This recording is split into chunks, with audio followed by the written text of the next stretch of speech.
I'm loving it. Indeed. In the top left-hand corner, we do have the Team Megashock Protoss. His name is Ira. And in the bottom right, we have from Team Vega, Showtime spawning as red. Indeed. Okay, so we haven't seen any early probes. That was the first thing I was going to say. Yes, no I'm very happy about that. I'm so no 8 probe, proxy 2 gate, or any other shenanigans. So it looks like they're going to both obviously try, hopefully, more standard opens, and we'll see this go into another long macro game. Yeah, that's really what we want to see in a PvP. Well, I was just saying before, Phoenix is popular. Why Phoenix might be a really good choice is because this map is actually very tempting to open Robo. Yeah. And yeah, it's always a three-way thing. Blink counters Phoenix, Phoenix counter Robo, Robo counters Blink, so... Also, what I'd like to say just quickly there, Dirk, is as you can see Ira going around his base, scouting thoroughly around his base. Big thing for everybody at the lower level, and now you're seeing his opponent do exactly Showtime do the same thing. Yeah, you don't want to die to like some silly two proxy 2 gate. I mean, and we also see both players are not scouting at all. They just scout around their base, which that's normal. If you come into the opponent's base now, you won't see anything abnormal really. You just confirm there's no proxy. That's all you need to do. Anyway, I think we'll see some eventual scouting just a little later. And yeah, I think Showtime is now going to move out and just make sure it's all very standard. This is a better timing to have a look because then you can see if he's taking a second gas. Yeah, that's what matters. Is he taking a fast second gas? Yes or no? Perhaps he gets the chance to even gas steal him and disrupt the build. But as we see Ira already having a slight diversion, and I think he's going for some zealot pressure, because we see the chrono boost going down on the gate, but he's rallying his nexus towards the gas geyser. So that indicates he perhaps wants to apply some pressure with some zealots, perhaps, or just wants to play very safe with zealots. So it looks very expand oriented from Ira. Yeah. And his opponent Showtime are very solid here, taking a second gate. Yeah. It's gonna be some 2-gate pressure, I think. After scouting what he did now, he probably is clicking on that gas geyser and sees like, yeah, perhaps I can do something with this.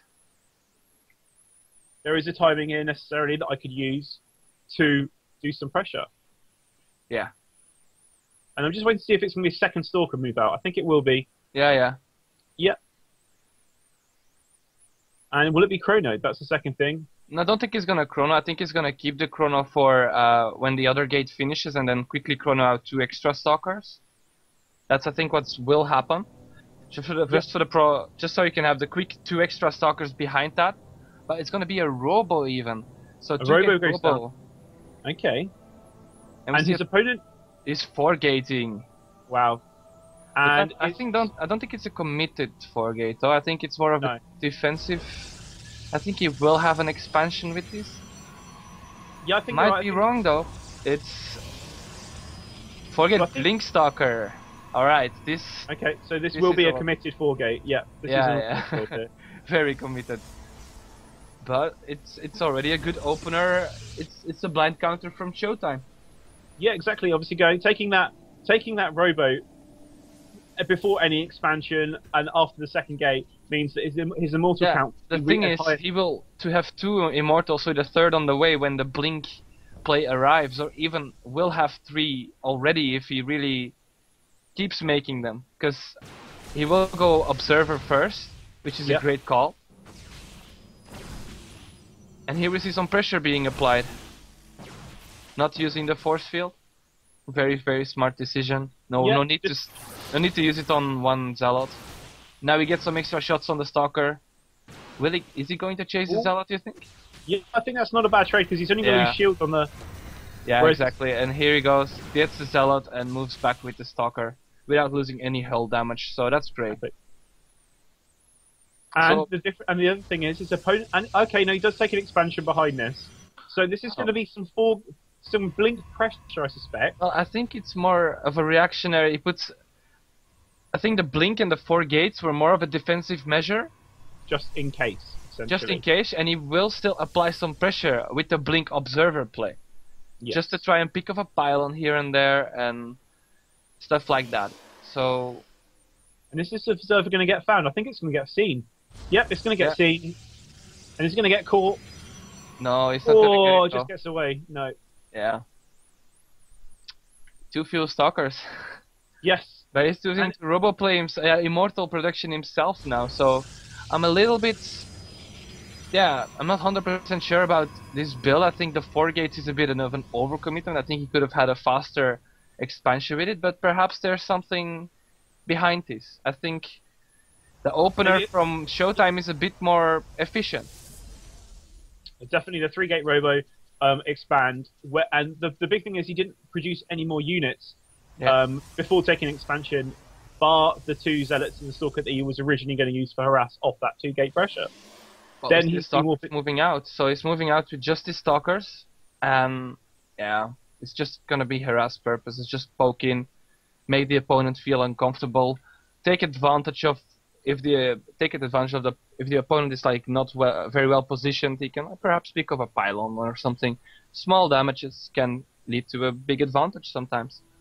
Yeah, and but this observer is going to see that there's 3 immortals now on the field, and a blink stalker pressure really just doesn't get shut down because this pylon at the back can get seen from the 3rd, from the pocket base. Yeah. If with the observer, so that can be attacked, but yeah, I don't think there's going to be a lot of damage being done here. No, it's only 4 stalkers anyway. So, but we see both players probing up really nicely as well. And he sees the observer, and will he get it in time before he gets away? Yes, that's not going to get away yet. That dies there. Yeah, he could have flown it away over the rocks. I think then he would have saved it, but fortunately for him. And now Showtime's observer is now getting in, and is going to see everything. Yeah. The Twilight. But and the Robo Vega both builds are very similar. They're both going for some robo play. Now getting forges up for both players as well. Yeah. Double forge for Ira, only the single forge. And now the second forge going down. So, and with him destroying the rocks right now, it looks like he wants to take a 3rd base. But if Showtime is perhaps planning a 2-base timing, it might be pretty efficient. Yeah, definitely has. He has the higher immortal count, and he has the higher supply at the moment. But it's whether or not he realizes he has the higher supply. Because his opponent has been using his war pins, not necessarily efficiently, but he's just been choosing to do other things with that minerals. Yeah. Taking the extra just powering up their infrastructure and stuff, for when they have the economy, they can just quickly power up their army. But we see a very refined build actually from Era, having enough gas for both the upgrades and can constantly produce Colossus. So that's a good thing. Yeah. Because it's gonna come down to upgrades eventually, though, if they're really gonna have a max versus max army. But we already see in supply, Showtime is leading, and I think, did he actually scout a 3rd base? Let's quickly have a look. Yeah, just waiting to see. No, Showtime did not scout the 3rd base, but he has taken his in response. It could be the fact that he's assuming at this time it's a solid time if he hasn't taken 12 minutes is usually a time when in PvP you have your 3rd on the way. And it is 2 Colossus versus the 1 Colossus of his opponent yet. The second just coming out now. So they're pretty similar at the moment in terms of builds. Thermal Lance is going to be finished for Ira. Slightly ahead. Actually, Thermal Lance is finished for Ira. And I'm just seeing, Thermal Lance hasn't even been started for his opponent yet. Yeah, nice. Has not even been started. So he... Oh no, they have both Thermal Lance. Yeah. Anyway, but the second robot is on the way for Showtime, so he's definitely aiming to go into double robot production. But so we're going to move into a Mass Colossus versus Mass Colossus engagement sometime. But the thing is, there's 2 different styles you can play here. Like the Korean style is just get 3-3 and go. The more European style is get a mothership instead and try to work more with the mothership. And I guess it will really depend, if there's going to be, if one person favors a certain style. Yeah, and we see that certain style is developed here by Era. His Stargate is just finishing up, and you'll see a fleet beacon sometimes. Very I'm soon. assuming, yeah. As soon as he has the gas for it. Yeah, you see both players instantly taking 5th and 6th gas geyser. I mean, it's so important that you get as much gas income at this point. The mineral income isn't the most important thing, it's really the gas to sustain upgrades. Yeah. Could you take a 4th base here? They're both powering up. Neither of them are really going to be, necessarily engaging each other at the moment. But do you think it's too greedy, or is it a possibility? Do you think it's viable at the moment? Well, it's not really about too greedy. It's more like it's on the side. You know, your army can get caught off guard very easily, because it's just very vulnerable, the outlying bases. That's why I think it's a bit too early. I think they're gonna take it more around 17 minutes. That seems like a nice time to take it. And once they build up more of their Colossus count, 6 to 7, something like that. But as you said, it is a second Colossus out for his opponent. Sorry, second Robo has already started for his opponent. Yeah. And because of that, he's going to be ahead. Yeah, but Ira chose for the mothership, and the mothership is a very big thing. But is Showtime aiming to hit the timing right here? Because he's almost at 2-2. But he gets back by Ira. And they're moving around each other. He's going to see. Yeah. It's all going to come down to position now, and it's going to be a 2-2 timing from Showtime. And it's 6 Colossus to 5 of his opponent. They are both warping in. Very similar. Yeah, and the mothership is still 60 seconds from finishing. And he takes a 4th base behind this. Yeah, it's a very nice call. Oh, he's moving out here. We just want to see if there's going to be a solid concave. Nice spread there from Ira, and Showtime doesn't want to engage this like that.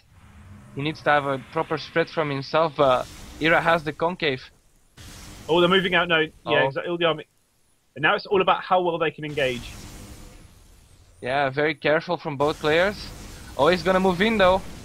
And the Chargers get... Oh no! And that's a much better concave for Ira there. Yeah, Ira gets the concave, and the initial hits on the Colossus are gonna matter, or will they matter? No, he still pushes... 2 Colossus so close to dying there. From Showtime.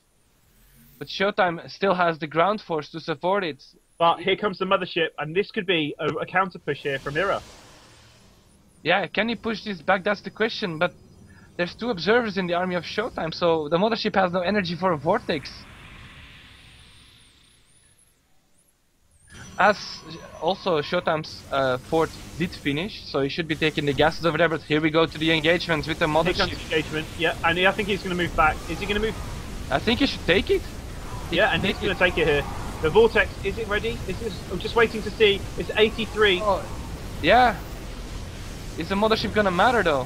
I think he's just gonna save his Colossus, not take any risks, and just get some High Templars out. And the thing is now, it's gonna be a bit of a dance. Like, I think Showtime will try to get 2 High Templars out and have them in the army just to feed back the mothership. It's gonna be who can you get Vortex first, or you can get feedback first. That's all that's gonna matter now. But will even that detail matter?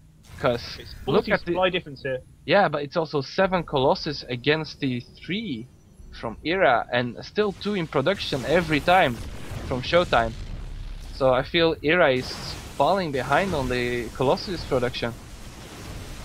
And will this 4th base fall? Oh, we might see a vortex here. Oh, catches a lot of the army, and now we can have a good spread, but I don't know. I really don't know if the vortex will matter in this case. We'll have to wait and see. And a massive engagement here, and I think Ira is actually in trouble here. Yeah, he's definitely Ira is in trouble. The 4th will fall together with the army, and what can he do? Difference here. I don't see a lot. This teching into mothership just wasn't as effective, and there's the good game. Yeah, good game.